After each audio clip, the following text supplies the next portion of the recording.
Hey guys, இந்த வீடியோவில் Hindalco அப்படின்ற ஸ்டாக்கோட டீடைல்ஸ் அண்ட் அதோட ஃபண்டமெண்டல் அனாலிசிஸ், டெக்னிக்கல் அனாலிசிஸ் இதெல்லாம் பற்றி டீட்டெயிலாக பார்க்கலாம். இந்த Hindalco ஸ்டாக்கோட ஃபண்டமெண்டல்ஸ் வந்து இப்போ நல்லா ஸ்ட்ராங்காக இருக்க மாதிரி தெரிஞ்சது, அதனால இந்த வீடியோ மேக் பண்ணுறோம். நல்லா இருக்கு. நல்லா இருக்கியா? நல்லா இருக்கு. நல்லா தானே இருக்கியா? நல்லா இருக்கும்போது நல்லா இருக்கும்போது எதுக்கு யோசிச்சுக்கிட்டு? இந்த வீடியோ வந்து இந்த ஸ்டாக்கை பற்றின அனாலிசிஸ் மட்டும்தான். இந்த வீடியோ வந்து நீங்கள் அந்த ஸ்டாக்கை வாங்கணும் அப்படின்னு சொல்லி ப்ரொமோட் பண்ணுற வீடியோ கிடையாது. ஸோ நாங்கள் பண்ணுற இந்த அனாலிசிஸை நீங்கள் பார்த்துட்டு உங்களோட ஃபினான்ஷியல் அட்வைசர்கிட்ட கேட்டு நீங்கள் இன்வெஸ்ட் பண்ணலாம். அப்படி யாரும் உங்களுக்கு இல்லைன்னா நீங்களே இன்னொரு தடவை நல்லா அனலைஸ் பண்ணிவிட்டு நீங்கள் அந்த ஸ்டாக்கில் இன்வெஸ்ட் பண்ணலாம். இப்போ இந்த வீடியோவில் Hindalco ஸ்டாக்கோட டீட்டெயில் அனாலிசிஸை பார்க்கலாம்.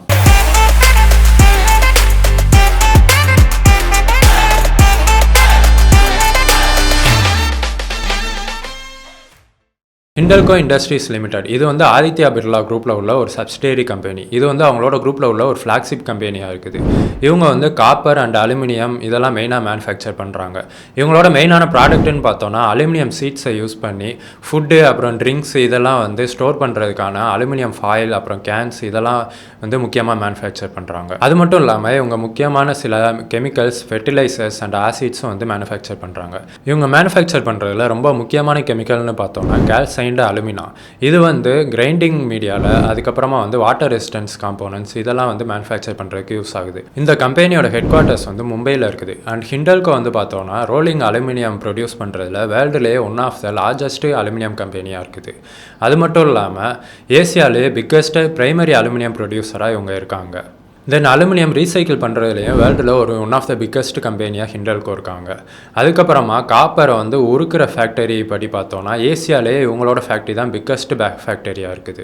அது மட்டும் இல்லாமல் இவங்க சில பவர் பிளான்ட்ஸும் ஓன் பண்ணியிருக்காங்க. இந்தியாவிலேயே எக்ஸ்போர்ட்டில் பெஸ்ட்டாக இருக்கிறவங்களுக்கு கொடுக்குற ஸ்டார் ட்ரேடிங் ஹவுஸ் அப்படின்ற ஸ்டேட்டஸும் Hindalco கம்பெனிக்கு கொடுத்துருக்காங்க. அதுக்கப்புறமா Hindalco அக்யூர் பண்ணியிருக்கிறதுல முக்கியமான கம்பெனிஸ்னு பார்த்தோன்னா அதில் ஒன்று நாவலிஸ். இது ஒரு கனடியன் பேஸ்டு கம்பெனி. இவங்க வந்து வேர்ல்டுலேயே ரோலிங் அலுமினியம் மேனுஃபேக்சர் பண்ணுறதுல நம்பர் 1ல ஒரு காலத்தில் இருந்தாங்க. அதுக்கப்புறமா வந்து Hindalco இந்த கம்பெனியை அக்யூர் பண்ணியிருக்காங்க. அதுக்கப்புறமா ரீசெண்டாக 2020 வந்து அலுமினியம் ப்ராடக்ட்ஸ் மேனுஃபேக்சர் பண்ணுற அலரிஸ்ன்ற ஒரு கம்பெனியை வந்து Hindalco அக்யூர் பண்ணியிருந்தாங்க. இந்த கம்பெனியை வந்து நாவலிஸ் கம்பெனி மூலமாக வந்து இந்த கம்பெனி Hindalco அக்யூர் பண்ணியிருக்காங்க. இந்த கம்பெனி அக்யூர் பண்ணதுக்கு அப்புறமா தான் வேர்ல்டுலே one of the largest rolling aluminium manufacture பண்ணுற கம்பெனியாக Hindalco மாறியிருக்காங்க.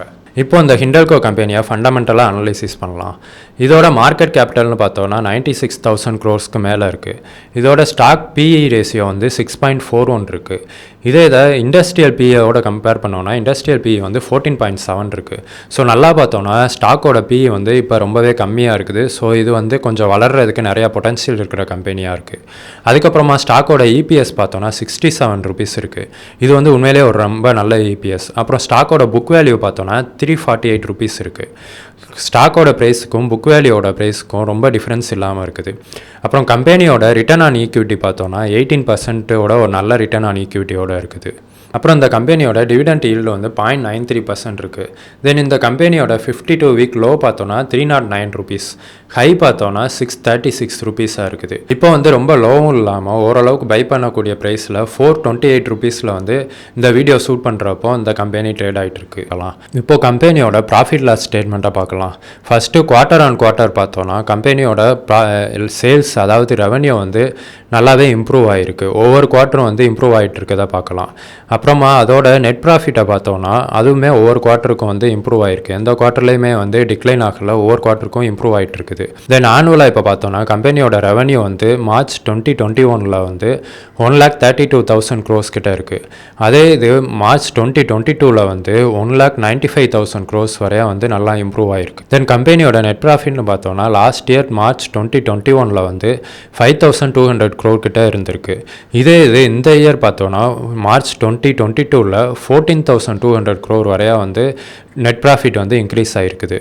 ஸோ வந்து year on year and quarter on quarter வந்து நல்லா பார்த்தோன்னா கம்பெனியோட ரெவன்யூவும் சரி அப்புறம் நெட் ப்ராஃபிட்டும் சரி கண்டினியூஸாக நல்லா இம்ப்ரூவ் ஆகிருக்கு. அப்புறமா கம்பெனியோட பேலன்ஸ் ஷீட்டில் பார்த்தோன்னா ரிசர்வ்ஸ் வந்து ஒவ்வொரு இயரும் வந்து நல்லாவே இம்ப்ரூவ் ஆகிருக்கு.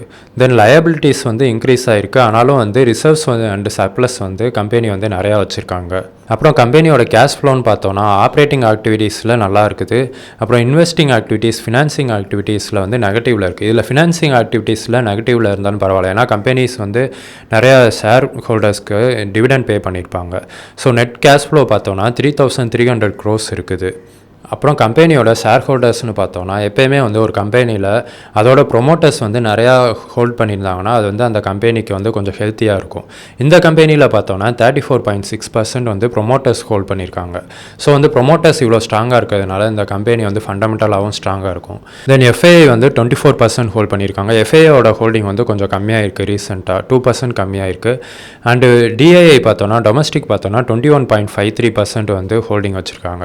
டொமஸ்டிக்கோட ஹோல்டிங் வந்து இப்போ ரீசெண்டாக வந்து 2% வந்து இன்க்ரீஸ் ஆயிருக்கு. அண்ட் மியூச்சுவல் ஃபண்ட் ஸ்கீம்ஸில் வந்து புதுசாக 18 ஃபண்ட் வந்து ஆட் ஆயிருக்காங்க. அவங்க வந்து இந்த கம்பெனியை வந்து பை பண்ணியிருக்காங்க. இப்போ கம்பெனியோட டெக்னிக்கல் அனாலிசிஸ் பற்றி பார்க்கலாம். டெக்னிக்கல் அனாலிசிஸ் வந்து நார்மலாக நீங்கள் ஒரு ட்ரேட் எடுக்கிறீங்கன்னா அதில் உங்களோட ரிஸ்க் மேனேஜ்மெண்ட்டை டிஃபைன் பண்ணுறதுக்கு ரொம்ப யூஸ்ஃபுல்லாக இருக்கும். இதையே முழுசாக நம்பி ட்ரேட் எடுக்க முடியாது. இதுவே நீங்கள் ஃபண்டமெண்டல் அனாலிசிஸையும் இதோட சேர்த்து நீங்கள் ட்ரேட் எடுக்கிறீங்கன்னா உங்களால் ஈஸியாக வந்து ஒரு நல்ல டிசிஷனை வந்து எடுக்க முடியும். இப்போ இந்த இதில் நாங்கள் சப்போர்ட் அண்ட் ரெசிஸ்டன்ஸை யூஸ் பண்ணி ட்ரேட் எடுக்கிறோம். இப்போ இந்த இதில் சப்போர்ட்டுன்னு பார்த்தோன்னா 400 rupees இந்த ரேஞ்சில் வந்து ஒரு நல்ல சப்போர்ட் இருக்குது. இந்த ரேஞ்சில் வந்து பேட்டர்ன் நல்லா பார்த்தோன்னா நிறைய இடத்துல வந்து சப்போர்ட் எடுத்திருக்கு. அதுக்கப்புறமா மேலே ரெசிஸ்டன்ஸ்னு பார்த்தோன்னா 460 rupees. இந்த இடம் வந்து நிறைய தடவை வந்து சப்போர்ட் அண்ட் ரெசிஸ்டன்ஸ் ஆக்ட் ஆகிருக்கிறதுனால இந்த இடத்துல ஒரு ரெசிஸ்டன்ஸாக இருக்கிறதுக்கு சான்ஸ் இருக்குது. இப்போ சப்போர்ட்னு பார்த்தோன்னா சப்போர்ட்டை வந்து நல்லா பிரேக் அவுட் கொடுத்து ரொம்ப லாங்காக வந்து நல்லா கன்சால்டேட் ஆகிட்டுருக்கு. கிட்டத்தட்ட ஒரு 2 மாதத்துக்கு மேலே நல்லா கன்சால்டேட் ஆகிட்டுருக்கு. இப்போயுமே இந்த ஒரு குறிப்பிட்ட ஜோனில் தான் வந்து கன்சால்டேட் ஆகிட்டுருக்கு. அது சேம் டைம் வந்து இப்போ ரிசல்ட்டும் வந்து நல்லா கொடுத்துருக்காங்க. அண்ட் வந்து கம்பெனியோட பெர்ஃபார்மன்ஸும் நல்லா இருக்கிறதுனால ஒரு வேளை இது வந்து இந்த ரெசிஸ்டன்ஸை பிரேக் பண்ணி மேலே போகுது, அப்படி இல்லைனா இந்த ஜோனில் இந்த 440 rupees இந்த ஜோனை வந்து தாண்டி மேலே போகுதுன்னா ஒரு நல்ல அப்மூவ் கிடைக்கிறதுக்கு சான்ஸ் இருக்கும். சேம் டைம் வந்து நீங்கள் ட்ரேட் எடுக்கிறீங்கன்னா இந்த இடத்த வந்து ஒரு பிரேக் அவுட், இந்த இடத்துல பிரேக் அவுட் ஆகுறப்போ நீங்கள் வந்து ட்ரேட் எடுக்கலாம். இதுக்கு கீழே கிட்டத்தட்ட இந்த 411 rupees இந்த ரேஞ்சில் வந்து நீங்கள் ஸ்டாப் லாஸாக வச்சுக்கிட்டு நீங்கள் ட்ரேட் எடுக்கலாம். ஸோ நல்லா பார்த்தோன்னா டெக்னிக்கல் அனாலிசிஸ் இந்த மாதிரி ரிஸ்க் மேனேஜ்மெண்ட்டு வந்து ரொம்ப யூஸ்ஃபுல்லாக இருக்கும். அதுக்கப்புறமா இதுவே வந்து டவுன் சைடாக வந்து போகிறதுக்கும் கூட சான்ஸ் இருக்குது, இல்லைன்னு சொல்ல முடியாது. ஓகே கைஸ், இந்த ஹிண்டல்கோ கம்பெனியோட ஸ்டாக் வந்து இப்போ ஃபண்டமெண்டலாக ஸ்ட்ராங்காக இருக்கிறதுனால இதை அனலைஸ் பண்ணி நாங்கள் உங்களுக்கு கொடுத்துருக்கோம். இந்த அனாலிசிஸ் வந்து உங்களுக்கு யூஸ்ஃபுல்லாக இருந்ததுன்னா இந்த வீடியோவை லைக் பண்ணுங்கள், உங்கள் ஃப்ரெண்ட்ஸ்க்கு வந்து இந்த அனாலிசிஸை ஷேர் பண்ணுங்கள்.